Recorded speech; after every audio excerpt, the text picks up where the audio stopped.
We're going to hit on the word soul today. And if you know, the word soul has been joined to a lot of different words over the years. If you think about soul just itself, S-O-U-L, you've got the word soul searching and soul mate that have been joined together with it to describe things or to add an adjective kind of to a word. And then you've got the great things about soul music. Soul music came in the 50s and 60s. It kind of came from a combination of genres of the gospel black genre mixing together with lyrics of the R&B genre of music, and it became soul music. And they had greats like Aretha Franklin that were a part of soul music, the Queen of Soul, and James Brown. Some of you might remember the Godfather of Soul, and Etta James, and Ray Charles, and Al Green. I mean, these great icons of music that ushered in whole new waves of styles that came along. And one of my favorites was the real famous soul music. That was the Blues Brothers, Jim Belushi and Dan Aykroyd with Soul Man. You know, that's when you're really classy, when you remember those kind of things. Then there's another favorite soul subject of mine, soul food. Who doesn't like food? And soul food, you know, it came out of the South, and actually originated in a large degree from, again, the African American population bringing their food styles from Africa over into the United States and developing all the different types of foods and flavors that began to exist. And it was a reminder to them of the things that they left behind when they were brought over into slavery. There was a bright yellow bread that we came to know as cornbread that they ushered in. And because slave owners only gave them the leftovers, they began to use what would normally have been considered as something that wasn't usable, and they began to use it to the best of its ability. And so rather than using the entire vegetable, they weren't given the vegetable, they were just given the tops of the vegetables. And so you had greens that became a meal, and then you had ham, hock, and beans that became a meal, and then you had all these different things that evolved. And the black-eyed peas and okra, and you name it, that became a style of food that eventually enveloped all of the South in its style, the Southern-style cooking with the wonderful joy of fish that was dropped into cornmeal and into a fryer that you could hear sizzling a little bit, and hush puppies, right? All of this came out of the soul food genre and era. And, just think about the sound of the fish that is frying, and then the smell of cornbread. Jeremy, I'm going to leave, actually. There's a restaurant down here if you finish up. I mean, doesn't it just, you think about it, it just kind of is like, man, this sounds like we ought to go to lunch to beat the Baptist there or something. It is just... So today we're going to look at the original soul food. The original soul food in the book of Mark. Book of Mark's a New Testament book, a book of the Bible. In chapter 6, if you've got your Bibles or electronic devices, you can turn there. We've been going through the book of Mark, which is one of the 4 books in the New Testament, which is about the life of Jesus. And so we've spent, this is our 4th week there, and we covered things about the first week about being called, and then the next week we looked at church and broken, and last week we looked at Jesus calming your storms in life. And if you haven't seen those or heard those, and you want to see more about what we've covered about Jesus, you can go online or our website, and that's in our bulletin, and you can watch those online. So we're going to look at Mark 6, verses 30 and 31 to start with. Mark 6, it says this: "The apostles gathered around Jesus and reported to him all that they had done and taught. Then, because so many people were coming and going that they did not have any chance to eat, he said to them, 'Come to me by yourselves to a quiet place and get some rest.'"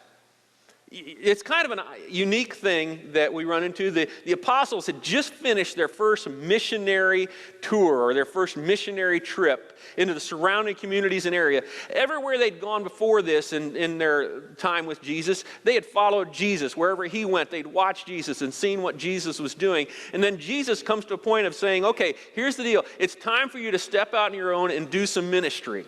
And so he empowers them through the power of the Holy Spirit to go out and to share the word, the message of Jesus Christ to the people. And they go out and they share the message of Jesus. And it actually says they heal the sick. They cast out demons out of those who are possessed. So they have this powerful impact.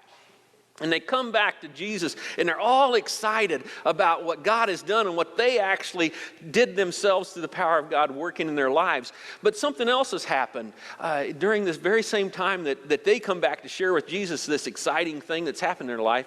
Jesus and they learn also a negative thing that's happened.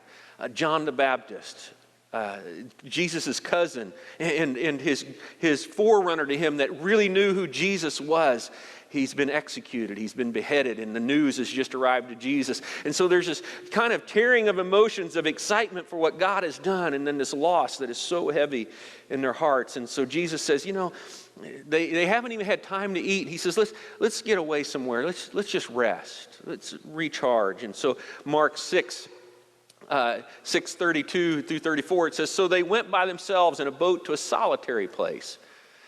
But many who saw them leaving recognized them and ran on foot from all the towns and got there ahead of them. When Jesus saw them and landed and saw them, he had compassion, or a large crowd, he had compassion on them because they were like sheep without a shepherd. So he began teaching them many things.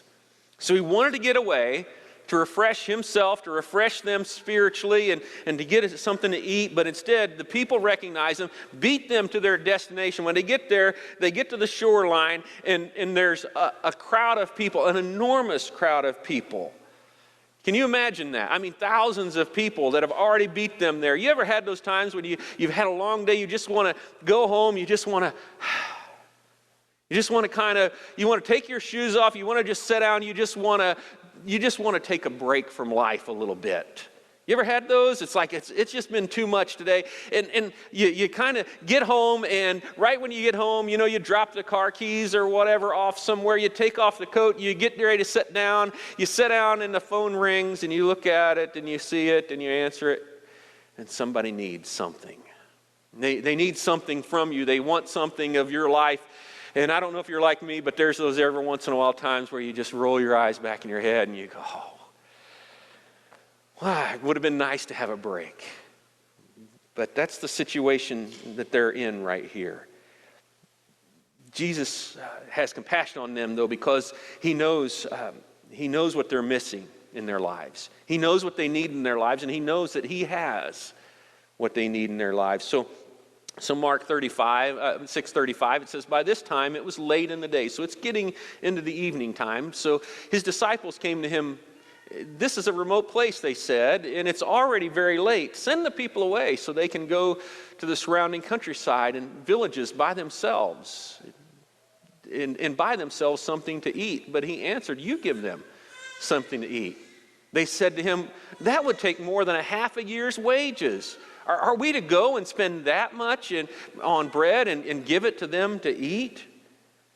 So Jesus' key guys, his main guys that have just had this whole experience of going out and spreading the gospel and witnessing all that has happened, they come to them and they said, you need to send these people away so they can get something to eat. I mean, they're exhausted. The people haven't had enough food. This is really for their well-being that you do this, send them away. But there's also invoked in this, I think, a little bit of, we really could use a break too, right? Because you got to remember, they haven't had anything to eat either in this. But Jesus comes back to him. He doesn't say, okay, yeah, you're right. You guys, yeah, let's just dismiss them all and we'll take a break. Instead, he says, you give them something to eat. You give them something to eat. It's kind of one of those things, and I don't think he says it chiding or glib like we might say to our kids, but you've said this if you've got children for every once in a while, that they come, I want something to eat. And you're like, well, get something to eat, right? You've done that, haven't you? And I don't have anything to eat because, there's no food in the kitchen or anywhere else, though it's full. It's just not what they want. So he says to them, you feed them, and their automatic response that they come back with is, it would take more than half a year's wages to do this. I mean, their immediate thoughts, you notice it goes to, where would we get this kind of money even? I mean, how could we buy this food for them? And we miss it. So often we limit what we can accomplish for God by what we can see us doing instead of what we can see God doing. We limit so much of what we can accomplish by God by what we can see us doing instead of what we can see God doing. These apostles, they're exhausted, they're hungry, and not only that, just are struggling themselves, but Jesus is about to introduce them to something. He's about to introduce them to a new concept. He's about to introduce them to soul food that's so much more than what they imagine. So we find out in Mark 6:38 and 44, how many loaves do you have? He asked. Go and see. When they found out, they said 5 and 2 fish. Then Jesus directed them to have all the people set down in groups in the green grass. So they set them down in groups of hundreds and fifties, taking the 5 loaves and 2 fish and looking up to heaven. He gave thanks and broke the loaves. Then he gave them to the disciples to distribute to the people. He also divided the 2 fish among them all. They all ate and were satisfied. And the disciples picked up 12 basketfuls of broken pieces of bread and fish. The number of men who had eaten was 5,000. Now, imagine this. You come home from work one day and some folks are there that you didn't really plan on being there, and they're there for dinner. And you know what your thoughts are at that point. What am I going to do? What am I going to feed them? Where am I going to get all that thing? Can you imagine 5,000 showing up, right, when you pull in the driveway? That's a pretty big crowd showing up at your house wanting to be fed. I mean, imagine the amount of food that it would take to feed 5,000 people all at one time. We find out from the book of John that the 5 loaves and 2 fish are actually from a small boy. So it's like this small boy, he overhears this wondering about how are we going to feed them? We don't have enough food, because remember the apostles don't have any food themselves. They didn't have anything to eat. And so, you can hear murmuring, and this little boy's there with his little Scooby-Doo lunchbox is what I got in my mind. I'm not sure Scooby-Doo was around there, but play with me on this, will you? And so he's like, hey, I got some food. I got a couple fish and some bread. You can have it. I mean, there's just a sheer innocence in this, right? Of this boy just offering this up. And we miss that. We miss that. It's a testament that it's not how much you have, but it's what God can do when you offer what you have to Him. It's what you can do when you offer what you have to Him. Now, lest you think that these fish are like whale size, no, the fish would be more like a sardine-sized fish that they would take with them and travel with them, that they would dried and would eat for food. And the breads, 5 loaves, we're not talking, mega foot long, super long, multi-feet long. I mean, these are like bread rolls kind of is what they would take as their meal supplement, and they would live off of these. So Jesus has them set down in groups and feed them. Now you notice he has them set down in groups of 50 and 100. Now to you and I, that doesn't mean much, but the Bible specifies and tells us that he has them set down in these groups of 50 or 100. And to us, it's because we don't live the history that they lived. For the Israelites, it recalls back to something. See, for the Israelites, they spent 40 years wandering in the desert in their life. They spent 40 years after the Exodus, where they were freed by God from slavery. They'd been held for 400 years as slaves in Egypt, and God led them to freedom through the Exodus with Moses. And they end up wandering 40 years in the desert. They end up wandering, by the way, because of their sinfulness. They end up wandering in the desert. And at one point in Exodus, we find out that Moses divides the people up. He divides them in groups, in camps of 50, 100 people, and those make up groups of 1,000 people, so that judges could set over top of them in the sense of to lead them and to help them with their needs and to settle disputes and things like that. So the people lived camping like this in there for 40 years in the desert. It is a part of their history. It's a crucial part of what they were taught from birth about this whole event of this is how we lived in the desert in groups. And so each morning in those camps, and an interesting thing happened. Each morning in those camps, they would wake up in the morning, and there would be a dew that settled on the ground overnight, but in the morning that dew had changed and become a bread, a wafer that they called manna. The Israelites called it manna because the word manna means what is it? Because they would woke up the first morning and people were like, what is it? And so they just called it what is it bread. I've had a few pieces of bread like that I wasn't sure about at times. You've had it. But it was a sweet honey kind of a bread.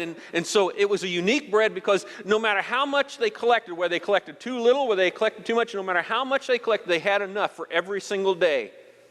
God fed them every single day during that time span in the desert and provided for them. And so Jesus says, set down in groups of 150, and he takes these 2 loaves and these 2 fishes, and he breaks these loaves, and he begins to pass it out, and he passes it out, and he passes it out, and these same loaves of bread, these same 2 fishes, he just keeps handing them out. That little Scooby-Doo lunchbox, people, by the time it's done, they're thinking, how much could he get in there?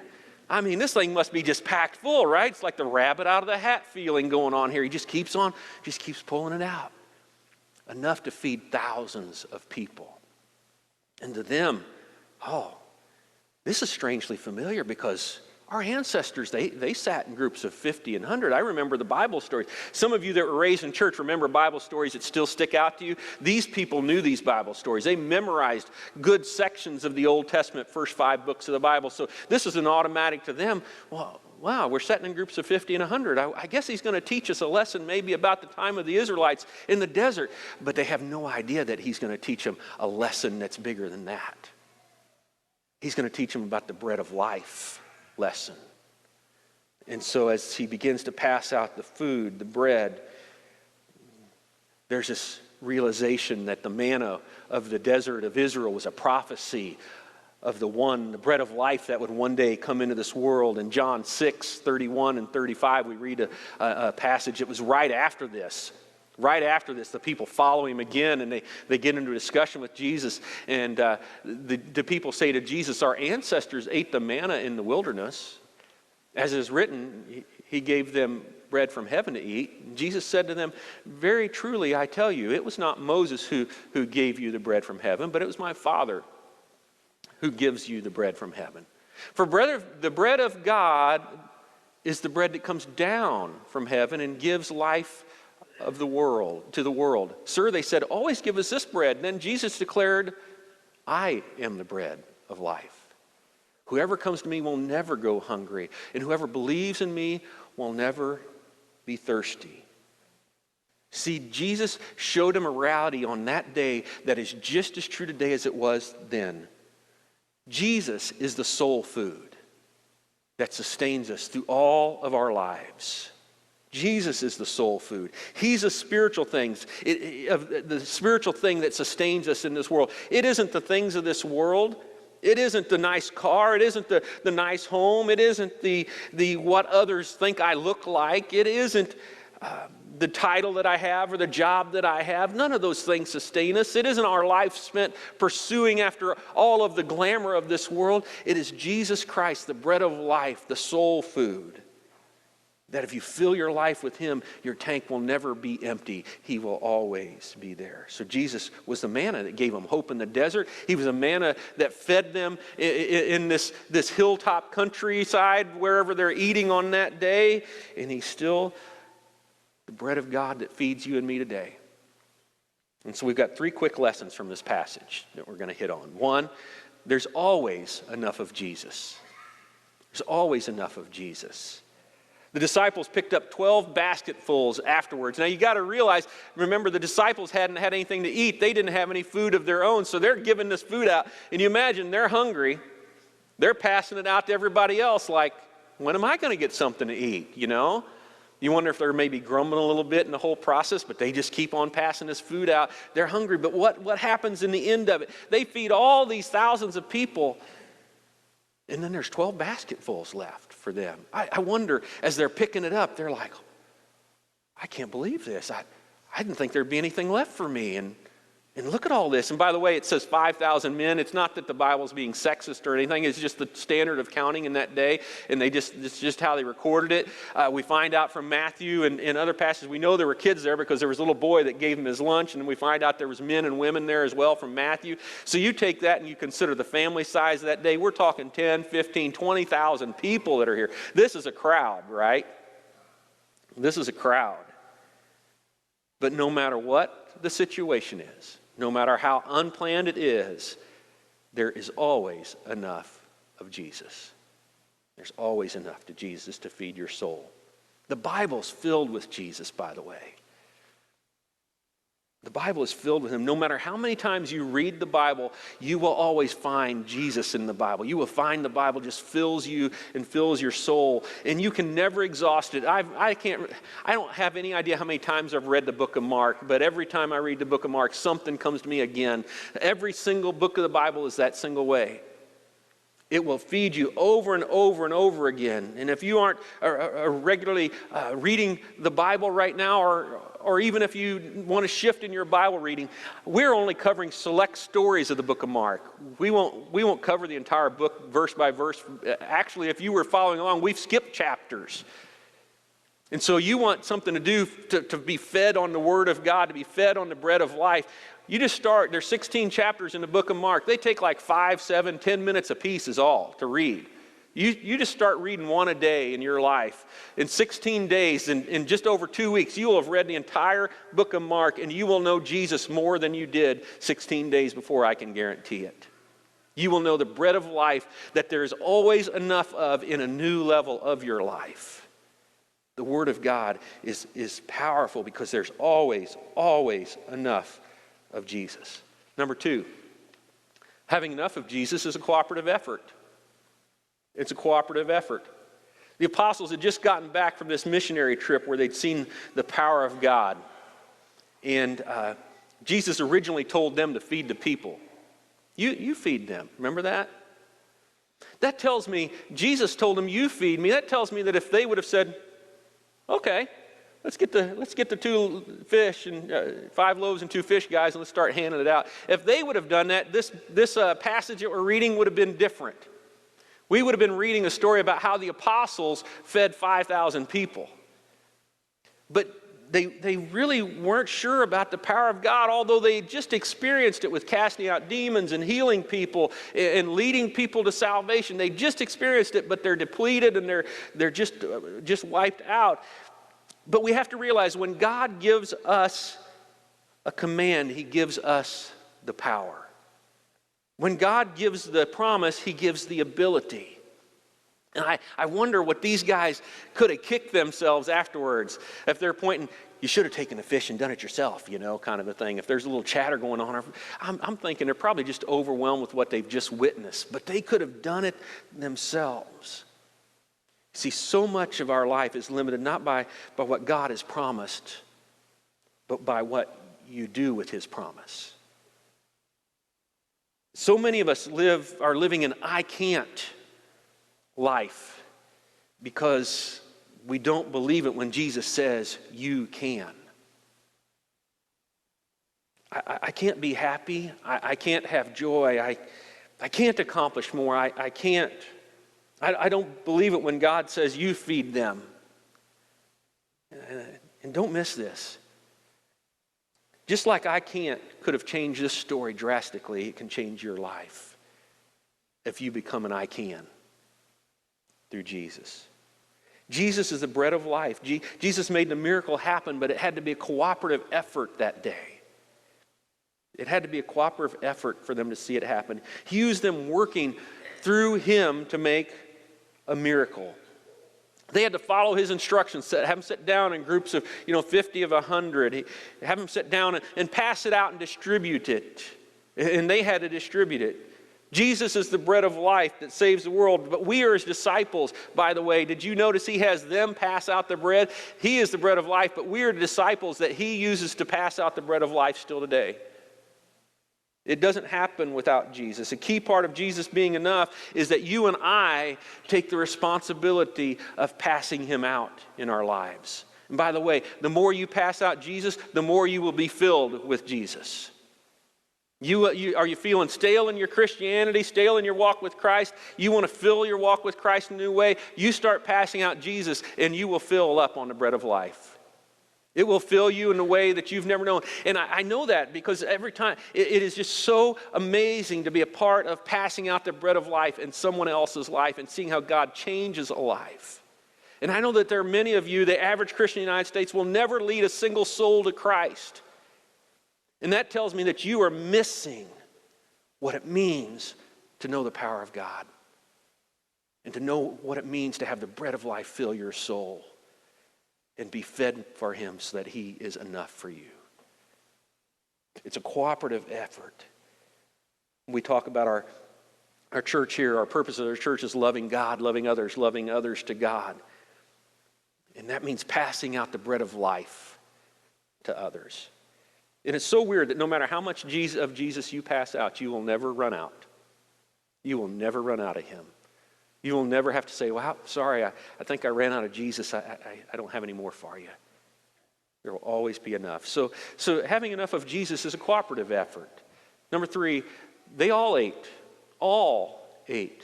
and were satisfied. Verse 42, Mark says they all ate and were satisfied. There's 10,000 plus of these individuals that had come hungry for Jesus, and they left not needing another single bite. Like, man, I'm satisfied. Now, think about that. Word satisfied. Because here's the reality. How many of us are satisfied? How many of us are living a satisfied life? Are you satisfied with life?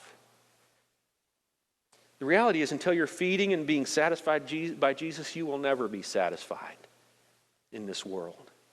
Not with your kids. You'll never be satisfied with your children until you're satisfied with Jesus. You'll never be satisfied with your spouse until you're satisfied with Jesus. You'll never be satisfied with your job, with your position, with your situation in life. You will never be satisfied until you find out that Jesus is enough, that he satisfies your soul, and that you are filled with him. Remember John 6:35, Jesus said, I am the bread of life. Whoever comes to me will never go hungry. I am the bread of life. There's a lot of great southern food out there, but Jesus is the real soul food that could ever satisfy your taste in this world and pursuit in this world. They all ate and were satisfied. Are you satisfied with your life? I want to just ask you that today. Are you satisfied? Are you tired of running, chasing to be filled in your life, only to end every single day, every single week, every single year, every single month, whatever it is, just exhausted and no more filled than you were the day before? Are you satisfied with your life? Lay down all the things of this world that you're using and pursuing to try to fill you to be satisfied. Lay them all down. Fill yourself with Jesus, and then all those things will mean so much more. They will mean that you know him more. Lay down the ungodly relationship. Lay down all the partying of life. Lay down running all over creation, trying to search and find life. Lay it down. Lay it down and pick up the bread of life, Jesus Christ. Let him fill you with him. There's always enough of Jesus, right? Always enough of Jesus. Having enough of Jesus means it's a cooperative effort. And they all were fed and satisfied, and so can you and me. Because Jesus came one day, and he showed us what he wants to do in each of our lives individually. He wants to be the bread of life. He wants to be our true soul food. And he offers that to you and me today.